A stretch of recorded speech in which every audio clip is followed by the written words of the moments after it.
Hopalong Cassidy. Well, as we announced last week, our subject tonight is economics. We might just as well plunge right into it, like the golfer that was on a course, and he said to some other golfers, he said, "Do you mind if I play through? I just heard my wife is seriously ill."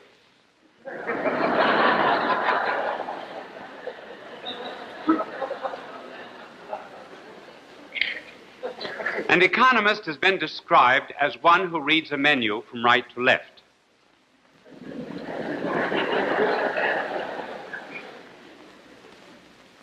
He is also one who has a Phi Beta Kappa key on his watch chain, but no watch.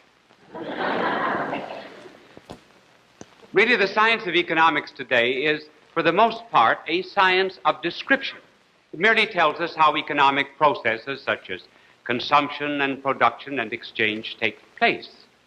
But economics rarely has principles outside of itself, whereby we may judge economics. That is one of the reasons why it is difficult to tell which system of economics is right, communist or the economics of our Western world. I once heard of read a play of Chesterton's called Magic, in which there was a duke who was asked to write 2 checks, or he actually wrote 2 checks. One was to build a saloon. The other was to aid the league that was trying to prevent the building of the saloon. And do you know that he became known in the community as a very liberal-minded man? He had no principles by which to judge economic processes. So lesson number 1 in economics begins with this simple notion. Economics is concerned with the science of having.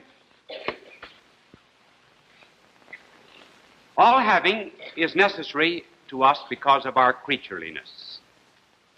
We must have in order to complement our imperfection. Because we do not have perfect life, we have to have food. Because we do not have perfect truth within ourselves, we have to have schools and education. Even because our hearts are rather imperfect, we have to have love to complement that imperfection. When God created the world, having came into the world. Up until then, when there was only God, there was just being, but no having. God has nothing. Therefore, he's infinitely poor. But God is everything. Therefore, he is infinitely rich. All having is something extrinsic to ourselves, for the mere fact that it complements us. And hence anything that we may have in the way of property is something that we actually could lose. And it's very easy for people to confuse having something and being something. Because they have things of value, they think therefore they themselves must have value. Does not necessarily follow. A woman who has a tremendous amount of clothes but never enough closets may think that she really is somebody because she's a clothes horse. Say, incidentally, why do they call woman a clothes horse? I've never been able to figure that out. Is it because she's always nagging her husband?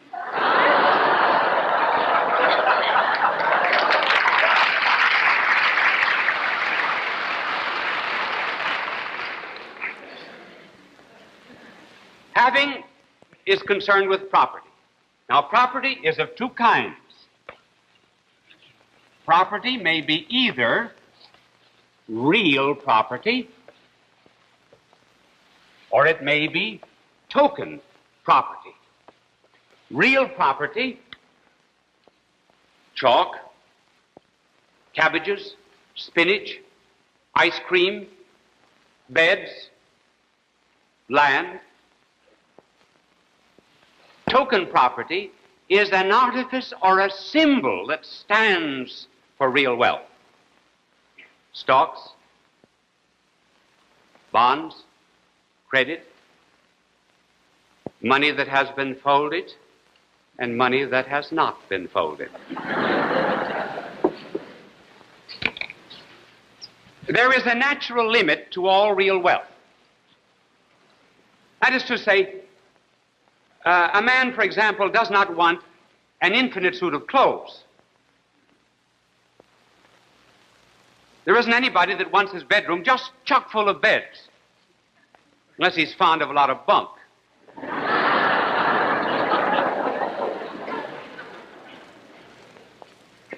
Real wealth, because it is physical and concrete, sets limits to oneself and to what we can consume, and even in a farm to what one can produce. In Australia, there were some primitive people who could count only up to 3, and they used to count 1, 2, 3, enough. And why? Simply because they killed 3 birds. Well, that was all they could consume in a day. They had no refrigerator.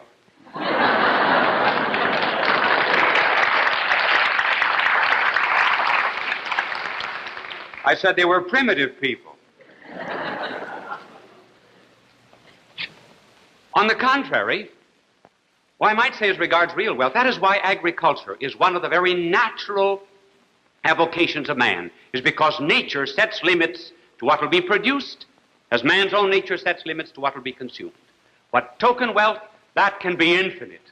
We can just have a chain of hotels, more and more of this, and that even applies to communists. Because remember, a communist has envy of token wealth. A communist is an involuntary poor man. He's a rich man without any, poor man without any money in his pockets. He's a poor man who wants to be rich. And this desire for more and more and more has actually become a kind of an American god. A false god. Token wealth can be infinite, and therefore take the place of the true God. Remember when our blessed Lord multiplied the loaves and the fishes, fed the 5,000? The gospel says each man had as much as he would. Each man had his fill. Why? Because there was a natural limit to the number of loaves of bread he could eat and to the fish he could eat. But suppose that our blessed Lord went around and distributed $10,000 war bonds. Can you imagine any one of those 1,000, 5,000 saying, "Satis est Domine, that's enough, O Lord, no more, just one"?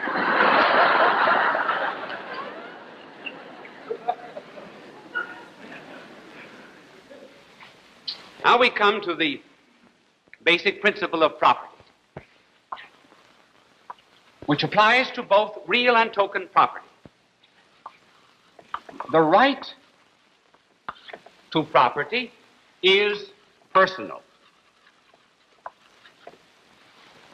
The use of property is socially conditioned. These two principles must never be separated. The right is personal. Man must have private property because a man can work better on that which is his own than on that which belongs to someone else. Painter can certainly paint better on his own canvas. Farmer works better on his own land than on someone else's. Just think of the condition of clothing in Soviet Russia, where the state makes all the pants and all the vests and all the coats. No wonder Malenkov's suits fit the way they do.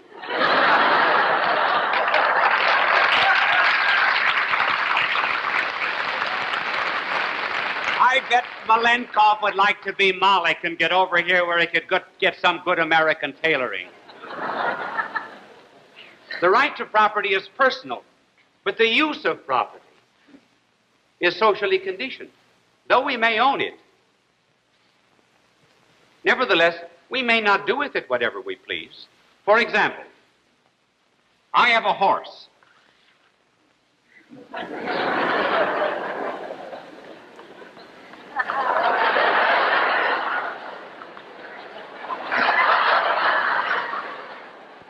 You know, if I just get a little worse, I can have one of my drawings in the Modern Art Museum.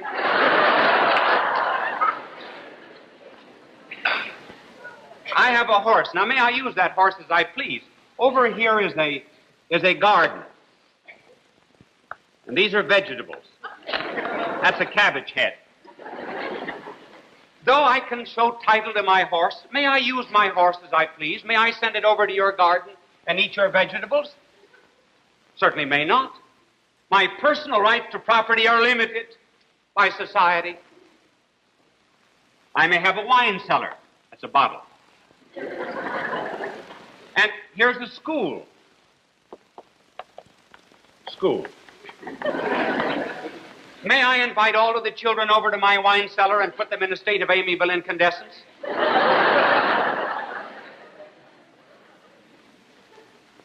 The wine cellar might be mine, but I may not use it as I please. A girl has a shotgun. Can she use the shotgun as she pleases? You can't get a man with a gun.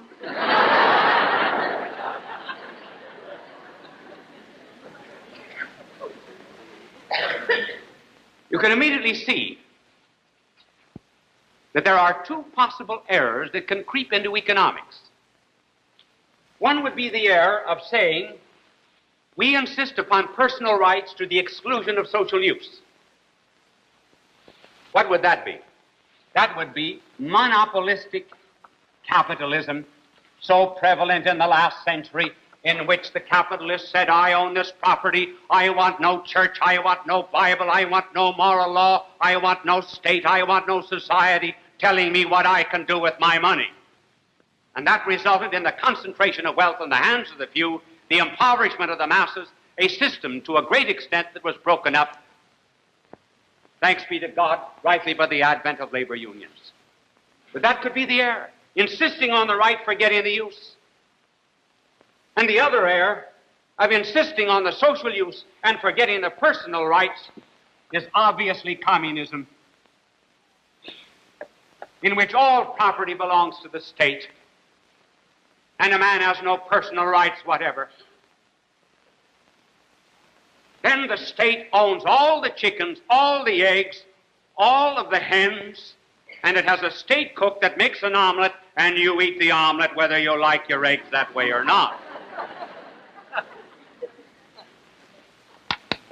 These are the two economic systems that are both wrong simply because they violated a basic principle of property. Now we come to the application of some of our principles. And the first application has to do with individuals. Every individual is entitled to personal property, to returns on that property. He is entitled to enough personal property to care for himself, for his family, to give them security for the future, as well as an education. All that is over and above that, in the truest sense of the term, wealth that is superfluous, he owes to the poor.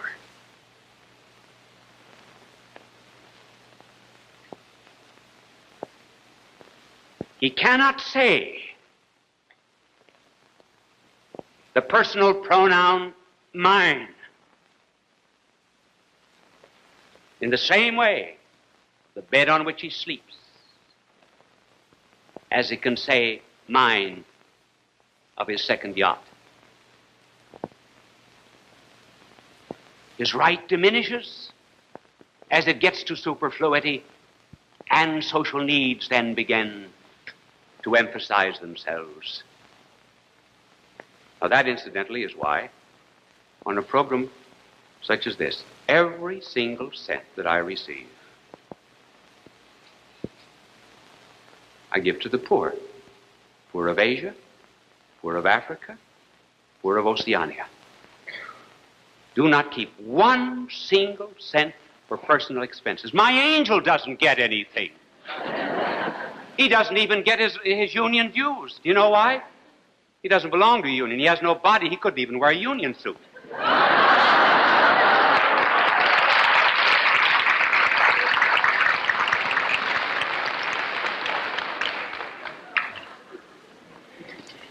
And all of this money goes to care, as we cared last year, for 65 million people. Aged, sick, lepers, 95% of whom, incidentally, were non-Christians. I'm not entitled to that superfluity. If God has given me a gift, the gift of proclaiming His truth, and the other gifts that are related to it, and the opportunity of talking to you on television, I may not use those God-given rights just in order that I may increase wealth. Now, I owe that to someone else, and if I use that for myself, God would take away my gifts. Why, if you sent me a dime for my work, say, that's not a bad idea.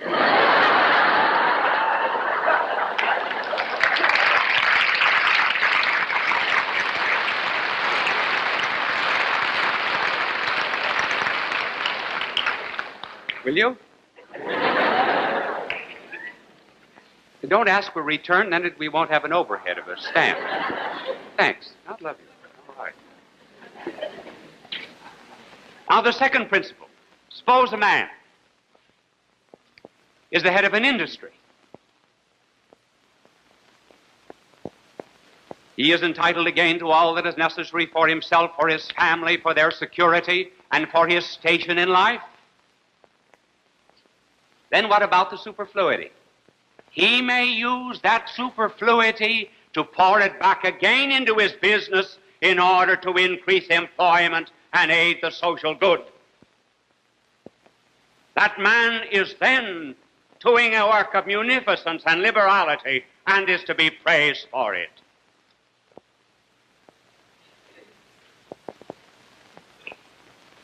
Then we come to our third application. The third application is to a corporation.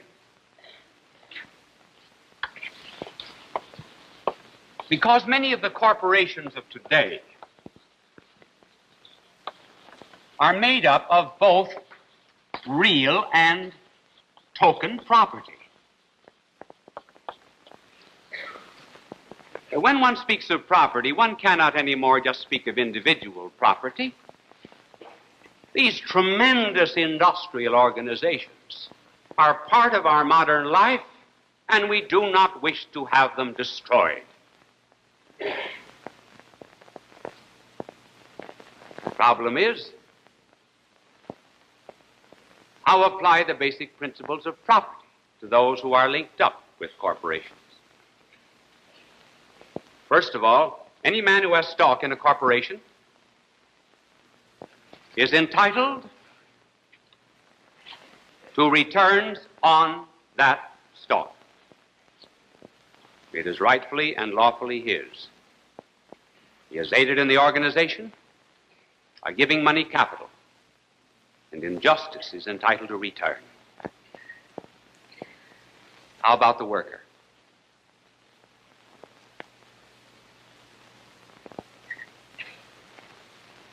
The worker does not give any cash, but he gives something more. He gives his life. Not just this day's work and that day's work, for which he receives a wage,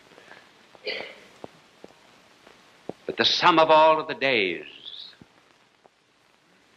the rearing of his family, the beginning and the end of his physical existence. He is also entitled to some part of the social wealth which he helps to create, just as the stockholder is entitled to something. Therefore, there ought to be in corporations some form of co-ownership in which a worker would receive some part of the profits which he has helped to produce. Certainly the man who gave money and who clips coupons is entitled to his, but the worker also is entitled to some share in that wealth. Need not be given in the form of stock alone, but at any rate, some form of co-management, some form of co-ownership, in which the bond will deepen between himself and the industry where he works, in which he will feel some stability, in which he will no longer be working for someone, but in which he will be working with someone. No one class is entitled to take all of the profits. And this plan here, will the stockholders like it? No, not all the stockholders will like it, because they will say, I will not be able to use my scissors. I will not get all the returns that I would like on my money. They may get more, simply because the workers will be then working on something that is their own. Will the labor leaders like the plan? No, not all of them, because they would lose some of their privileged position. And unfortunately, some of the labor leaders are interested only in extracting increased purchasing power from industry instead of giving some form of co-ownership to the workers. And certainly the Marxists will not like it either, because they want to take over the whole interest so that neither capital nor labor will have a share. Believe me, a man is free in the inside because he has an immortal soul. He can say, I am my own. And a man is free on the outside because he can call property his own. He can say, this is my own. History reveals that never has there been any tyranny, never has there been any slavery in a country where there has been a wide distribution of property. But wherever you find a refusal to allow a man to own or co-own the things on which he works, as you find, for example, in the Soviet Union, there you find tyranny, there you find despotism, there you find slavery. Wherever there is property, there is power. Wherever there is property, there is a sense of responsibility. Hence, what we would like to see is a great wider diffusion of property, so that a man will own his own home. A man will own, in some way at least, co-own the place where he works. He can have a responsibility, therefore, toward that industry and feel himself free, as we said, on the inside, because he has an immortal soul, and free on the outside simply because he is responsible in the place where he works. This is freedom. This is responsibility. This is democracy. People of all faiths recognized Bishop Fulton J. Sheen as one of the greatest communicators of the 20th century. He was born in El Paso, Illinois, in May of 1896. As a young boy, he knew he wanted to be a priest. He served as an altar boy at St. Mary's Cathedral in Peoria, Illinois. At St. Viator College, his education and debating skills taught him the skills he used throughout his life. His unique ability at being natural and at ease in front of any audience was noted early in his ministry. He was ordained in 19... One day the President and Mrs. Lincoln went out for a ride. It was a spring afternoon. They turned into New Jersey Avenue from the White House. And as they did, Mrs. Lincoln said to him, she said, you almost startle me with your cheerfulness. He said, Mary, this is the happiest day of my life.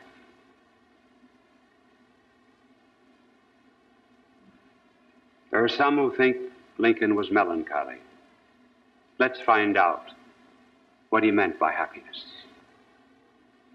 No character is ever born great. Character becomes great. Some people's lives are flat and dull,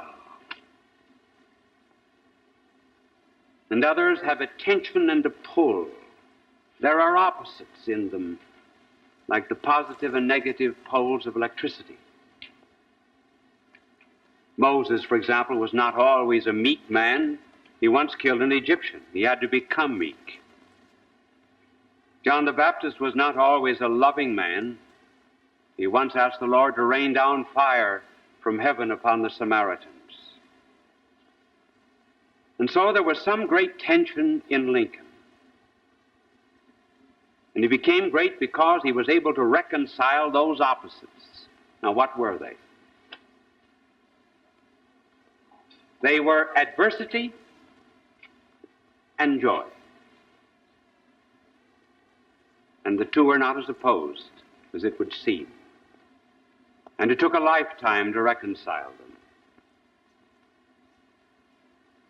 First of all, adversity. He had to pay the penalty of success even as a young man. Someone has said that jealousy is the tribute which mediocrity pays to genius. They said that his simplicity was a pose, that he cultivated the manner of honesty, but that he really was not. He was slandered, for example, by his political opponent Cartwright, who called him an atheist, which he was not. And Lincoln asked his friends, he said, "Do not answer a charge."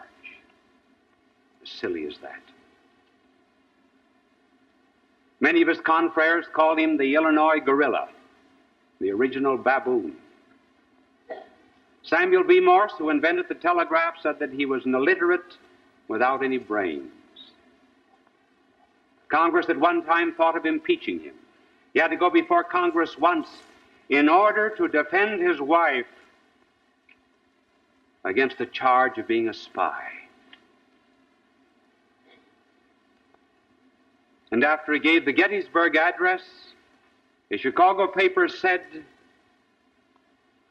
"The blood of every American will tingle with shame on reading the silly, flat, dishwatery utterances of one who has to be pointed out to intelligent foreigners as President of the United States."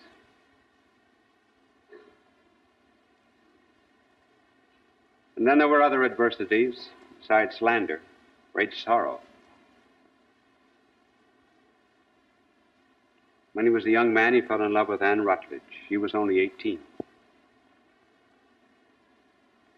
She was in love, at least for a time, with a young man from the East who failed to correspond. Then Lincoln met her. She was beautiful as fresh as springtime. He asked her to marry him. They were engaged. She was taken ill, seriously. Lincoln was the only one that was allowed at her bedside. When she died,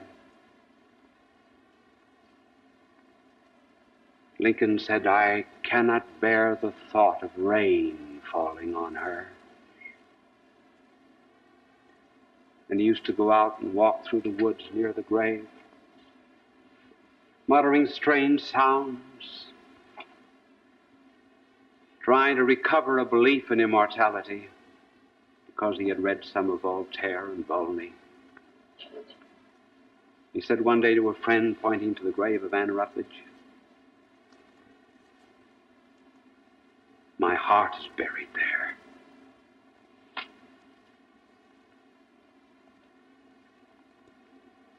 And yet, with all of that adversity, on the other side, there was something else. There was a joy. A superficial joy and a profound joy. Now, when we speak of joy, let it be understood that joy is not the same as pleasure. Pleasure belongs to the body, joy belongs to the mind. Pleasure changes with circumstances. For example, we are enjoying ourselves in one place or one condition and not in another. Joy, however, is rather constant. Pleasure changes with the years. We do not have the same kind of pleasures when we're old as when we're young. But joy remains always the same. Now, Lincoln had a joy, not a gaiety. It was superficial and profound. Superficial. first of all, and that manifested itself in a love of stories. I think that the incidents that he very often recounted were just a kind of a surface manifestation of something that was really very, very happy down deep in the inside, particularly as adversity increased. One day, Mrs. Lincoln came up to the room they left a White House reception. One of the boys was sick. She had a big, long train on her dress, low-neck dress. Lincoln looked at her and said, "Cat has a long tail tonight, dear. Might help if some of the tail were cut off and wrapped around the head." When he was debating Douglas, Douglas said, "My opponent has been a failure at everything. He was a failure behind a grocery store. He was a failure even in the forest. He was a failure even behind a bar because he sold drinks." And Lincoln said, "Yes, Douglas, and you were on the other side and not a failure in drinking them either." At one time, someone said to him, "Mr. Lincoln, we've never heard you swear or blaspheme. Why is that?" Well, he said there was never any need of swearing as long as I had Stanton in the cabinet. Two women, it said, were discussing the relative merits of Jefferson and Lincoln. And one woman said, "You know, Jefferson was a praying man." And the other one, defending the president, said, "But Lincoln is a praying man." "Yes," she said, "I know, but the good Lord can never tell whether or not he's joking." Lincoln said that he never invented a story, that he did not have a wit. He said he was just a retailer of stories. And they got him out of many, many jams and difficulties. But all these things were superficial. Sometimes they illustrated even a domestic policy. He told about a red-haired mother who had 12 children. And he said that she would spank them and whip them and so forth, but she said to her neighbors, "You stay out of this. This is my quarrel, and we settle everything in this house." And Lincoln said, "We settle everything in the United States, and we want no one interfering in our business." But then came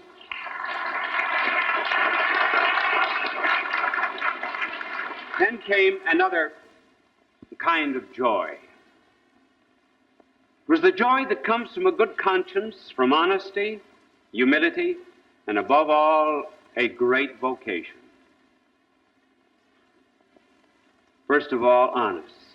Well, of course, everyone knows him. Honest Abe. The judges of the Supreme Court of Illinois said he never knew Lincoln to practice deception. On one occasion, his political opponent, or rather his opposing lawyer in a trial, said to the jury, "They call him Honest Abe. He's not honest. He's just clever. He wears a mask. He's an actor. Doesn't believe what he says." And Lincoln said, "You have known me for many years. Is that true?" And the lawyer bounded to his feet and said, "No, it's a lie. And I take it back." One day he said to a client, he said, "From the point of view of law, you have a case. From the point of view of equity and justice, you have none." And he said, "You know, if I took your case and I went before a jury My conscience couldn't be in it, and I would be saying to myself all the time that I was talking, Abraham Lincoln, you're a liar. And he said, you know, I might even say it out loud.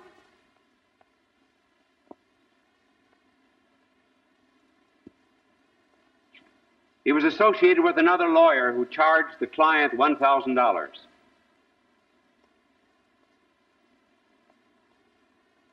And Lincoln said to the client, you've been overcharged. I will charge you nothing. He would never take a case which his own conscience could not defend. And then, in addition to that deep-seated honesty, was a humility. Do you ever notice today how often people will say, contradict themselves, and say, well, I'm very proud, and I say it in all humility. I've heard dozens of people receiving awards say that. Lincoln would never accept an award or an honorary chairmanship or anything that did not have some work behind it. And as regards his own conscience and his own humility, say he never cared where he slept, put down in the basement, put up in the garret. He hardly ever knew what he ate. When it was first proposed to him that he become candidate for president, he said, I'm not worthy to be a president of the United States. Had to be prevailed upon. He said his education was defective. One day a lawyer quoted Latin and said, you understand what that means, Mr. Lincoln? He said, if you're talking Latin, you'll have to ask someone else.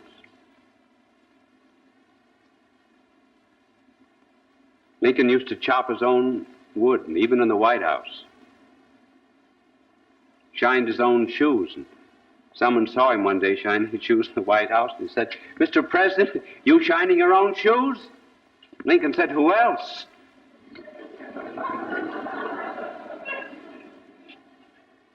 And one day, or not one day, but on many occasions, he used to annoy Mrs. Lincoln considerably because he would always open the front door for the visitors. And one day Mrs. Lincoln reprimanded him. She said there was someone there to do that.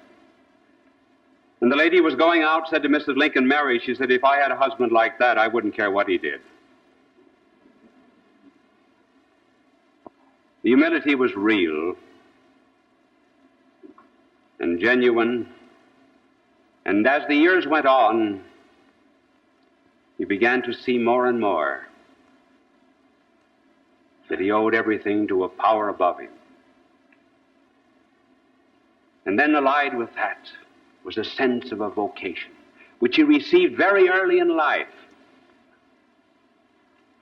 and which never seemed to leave him.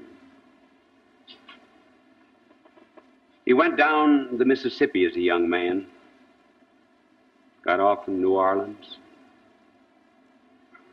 walked around the French Quarter, Spanish Quarter, and then came to a slave market. He went in with John Hanks. There was the auctioneer standing on a cracker box. All about the room were slaves, stripped to the waist. Prospective buyers were going around, opening their mouths, looking at their teeth,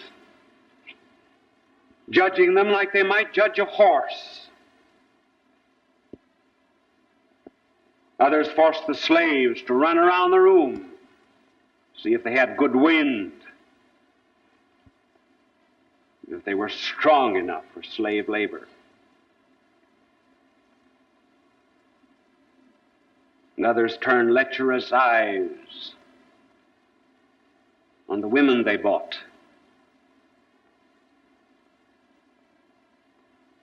Lincoln saw husbands and wives being separated and children being torn from mothers. And he could stand it no longer. And he turned to John Hanks and he said, "Someday I'm going to hit that institution, and I'm going to hit it hard, by the eternal God."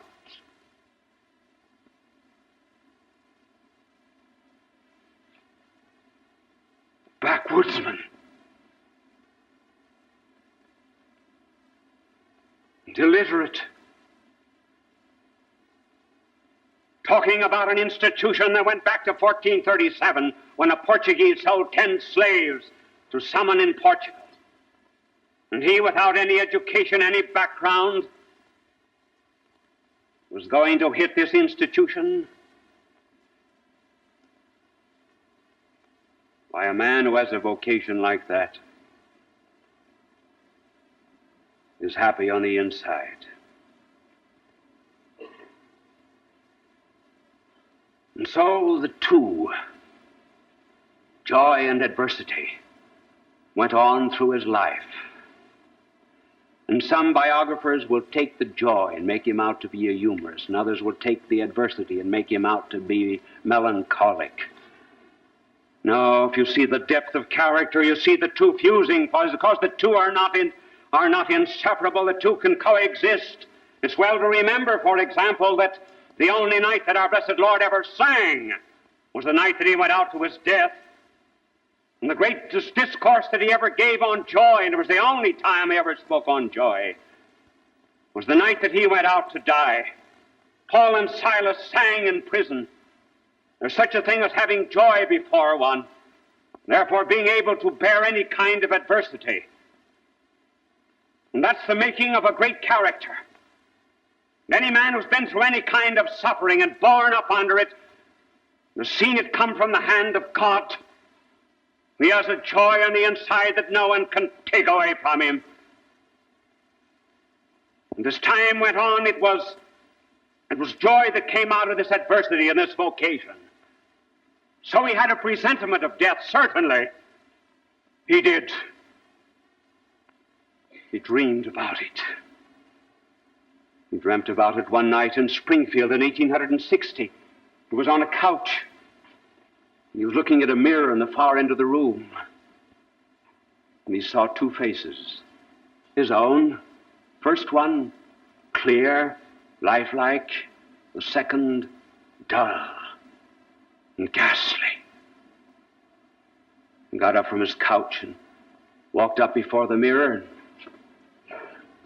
Two images vanished, came back again to his couch and looked.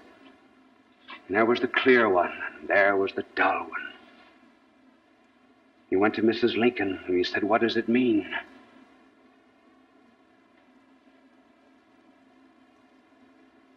She said, "I think it means that you will finish your first term, but you will die before the second."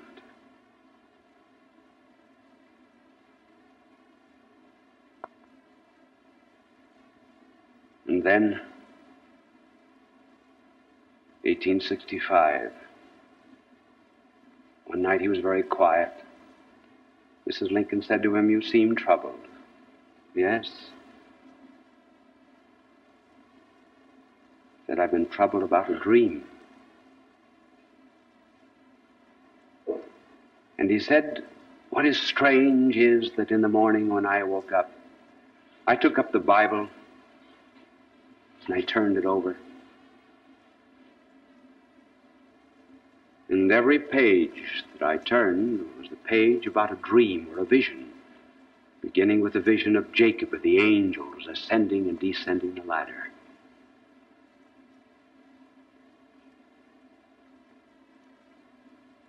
And she said, "What was the dream?" He said, "I went to bed rather sad. I was worried about reports from the front. And I fell asleep, and I was not asleep very long. When in my dream I got up and I went downstairs to the first floor of the White House. And everywhere I walked, I heard people moaning, crying, and weeping. I could see no one. Went from one room into another. Not a person was to be seen. But everywhere, like the roar of a sea, a moan and a cry was going up. I went into the East Room. And there in the East Room,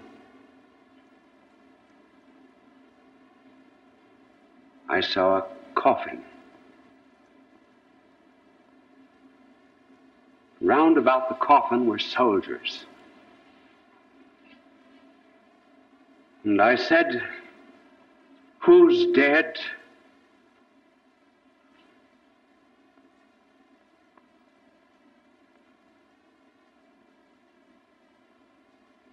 And the soldiers answered, "The President of the United States. He has been assassinated."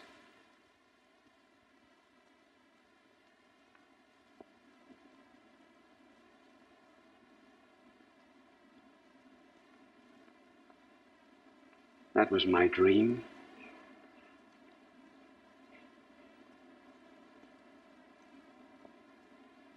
And then we come to the scene that we described. The day that he and Mrs. Lincoln were out for a ride. And she said, "You're very cheerful." He said, "This is the happiest day of my life." It was Good Friday. Good Friday, the day on which our blessed Lord died to save sinners from the slavery of Satan. And she said, "You remember you felt joyful too, like that the day that Willie died. You seemed to be so joyful in adversity." And on that Good Friday night, the dream came true. And every great character must have a Judas, someone who betrays. And he fell by an assassin's bullet. And the assassin, as he jumped from the box of Lincoln, tripped on the American flag, on which many a tyrant has tripped since, and fell. And Lincoln, who had never openly quite confessed the redemption with his own lips,